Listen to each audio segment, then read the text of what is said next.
सुभाषनगर गांधीनगर येथील झोपडपट्टी पुनर्वसन योजना रखडविणाऱ्या विकासकाला नळपाडा येथील 1500 घरांच्या पुनर्वसनाचा प्रकल्प देण्याची प्रक्रिया SRAने सुरू केली आहे। या विरोधात स्थानिक रहिवाशांनी राष्ट्रवादी काँग्रेस शरदचंद्र पवार पक्षाचे राष्ट्रीय सरचिटणीस डॉक्टर जितेंद्र आव्हाड यांच्याकडे दाद मागितली होती। त्यानुसार डॉक्टर जितेंद्र आव्हाड, जिल्हाध्यक्ष मनोज प्रधान आणि राष्ट्रवादी युवक काँग्रेस शरदचंद्र पवार पक्षाचे प्रदेश सरचिटणीस उमेश अग्रवाल यांनी रहिवाशांसह SRA कार्यालयावरती धडक दिली। यावेळी डॉक्टर जितेंद्र आव्हाड यांनी संबंधित अधिकाऱ्यांना चांगलेच फैलावर घेतले। या प्रसंगी सदर प्रकल्पात विकासक बदलण्याची कार्यवाही करण्यात येईल असं अधिकाऱ्यांनी स्पष्ट केलं आहे।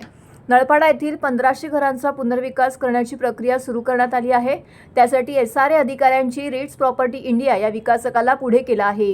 ही कंपनी महाकाली बिल्डर्सचा एक भाग आहे। या कंपनीला याआधी गांधीनगरमधील 2200 झोपडपट्टी धारकांनी सहमती पत्र दिलं होतं। त्यानंतर 400 घरं पाडण्यात आली, मात्र त्यांना अद्याप भाडे अदा करण्यात आलेलं नाही। तसेच सुभाषनगर येथील SRA प्रकल्प 15 वर्ष रखडला आहे। आता गांधीनगर येथील उर्वरित 1800 झोपडपट्टी धारकांनी घरं रिकामी करण्यास नकार दिला आहे। आर्थिक डबघाई झालेल्या महाकाली डेव्हलपर संचलित रिट्स प्रॉपर्टी इंडिया या कंपनीसाठी SRA अधिकारी पायगड्या का घालत आहेत असा सवाल करत रहिवाशांनी डॉक्टर जितेंद्र आव्हाड, मनोज प्रधान यांच्यासोबत SRA अधिकाऱ्यांची भेट घेतली। यावेळी विकासक बदलण्याची कार्यवाही करण्याबाबतचं आश्वासन देण्यात आलेलं आहे। असं आहे की तुम्ही माहोल बघताय, नळपाड्याचे 1500 घरं त्याच्यात आहेत आणि एक विकासकाला SRA LOI देतोय अशी चर्चा होती। त्याच्या विरोधात आव्हाड साहेब या ठिकाणी आले।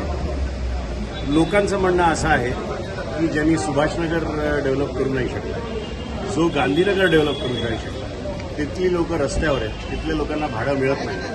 मग असं असताना आणखी नळपाड्याच्या 1500 लोकांना कुठे तो न्याय देऊ शकतो? आणि तरीही SRAचे अधिकारी हट्ट बांधून होते की त्याला कुठेतरी LOI मिळावा, म्हणून आव्हाड साहेब इकडे आलेले।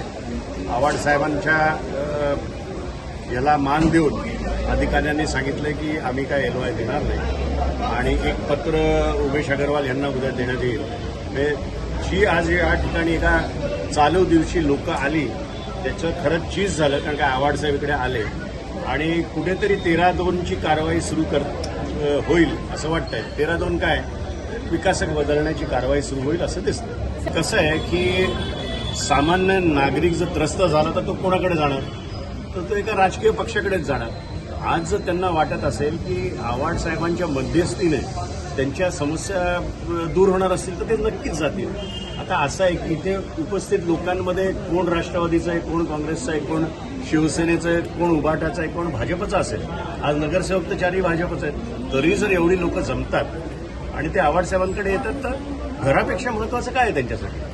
पक्ष महत्त्वाचा नाही, लोकांच्या समस्या महत्त्वाच्या आहेत, घरं त्यांची महत्त्वाची आहेत। आणि आज त्यांनी घरं खाली करून दिली तर परत 15 वर्ष 20 वर्ष मरेपर्यंत घरं मिळतील की नाही असा एक त्यांच्यासमोर क्वेश्चन मार्क आहे। त्यामुळे विकासक जी झालेली चूक आहे ती सुधारायची वेळ आलेली आहे आणि ज्या चुका सुभाषनगर आणि गांधीनगरच्या लोकांनी केल्या त्याच्यातनं नळपाड्यातल्या लोकांना ते बघून एक सुधारणा करायची त्यांना एक संधी मिळाली, त्याचाच एक भाग म्हणून आज आम्ही या ठिकाणी आलेलो। गेली एक महिन्यापासून आम्ही SRAला पत्रव्यवहार करतो आणि मागे गेल्या वर्षामध्ये म्हणजे 2025 ह्या लढ्याला 1 वर्ष आज कुठेतरी पूर्ण होतं आमचं। तर 1 वर्षापूर्वी माळवी साहेबांनीच माध्यमांसमोर बोललेलं की तुमचा जर विरोध आहे तर तुम्ही GBR घ्या। तर त्या गोष्टीला कुठेतरी पुढे जाऊन आम्ही इथे पत्रव्यवहार केला। आमची जेव्हा तयारी झाली GBR घ्यायची तेव्हा आम्ही GBRचं पत्र दिला तर SRAकडनं आम्हाला पत्र असं आलं की आम्ही तुम्हाला प्राधिकृत अधिकारी त्या दिवशी उपलब्ध करू देऊ नाही शकत, तर तुम्ही तुमची सभा घेऊन आम्हाला त्याचं इतिवृत्त सादर करा आणि त्याचा व्हिडिओ सादर करा। ते आम्ही 15 जुलैला इथे इन्व्हाइट केलं। आमची सगळी जी नळपाडा गृहनिर्माण संस्थेचे जे आमचे सगळे सदस्य आहेत, कमिटी आहे, त्यांच्या माध्यमातून इथे पत्रव्यवहार करण्यात आला, व्हिडिओ सादर करण्यात आला। आज 15 दिवस त्या गोष्टीला 10 दिवस आज झाले, 15 तारखेला सादर केल्यानंतर 10 दिवस उत्तर नाही भेटला तर कुठेतरी आम्हाला आव्हाड साहेबांकडे धाव घ्यावी लागली आणि आज आव्हाड साहेबांच्या येण्याने त्यांचं असं म्हणणं आहे की आम्हाला ते पत्र देतील उद्या अशी त्यांनी हमी दिलेली आहे। आता त्याचं उत्तर काय येतं हे आम्ही बघूया।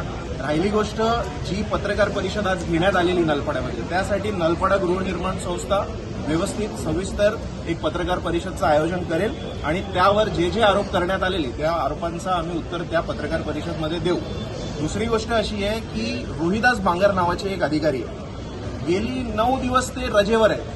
आता जेव्हा ते रजेवर जातात तर एखादा अधिकारी जेव्हा 9 दिवस रजेवर जातो तर एसआरएची जबाबदारी असते की त्यांचा चार्ज दुसऱ्याकडे द्यावा.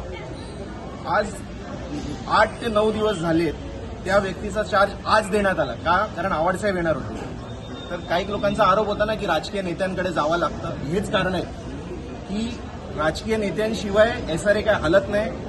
यांचा म्हणजे बोलतात ना, बिल्डरांची दलाली करायचं काम चालू आहे इकडे.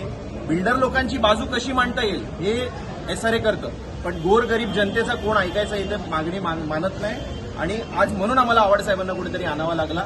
याच्या पुढे पण साहेबांनी आम्हाला हमी दिली आहे की जर समजा आम्हाला न्याय भेटला नाही तर आव्हाड साहेब आमच्या बरोबर, प्रधान साहेब आमच्या बरोबर पुढे कोर्टाची लढाई लढायला पण तयार आहे. माझ्याकडे ना जनरल बॉडीचा व्हिडिओ आहे. मी तुम्हाला ती जनरल बॉडी मीटिंगचा व्हिडिओ तुम्हाला शेअर करतो.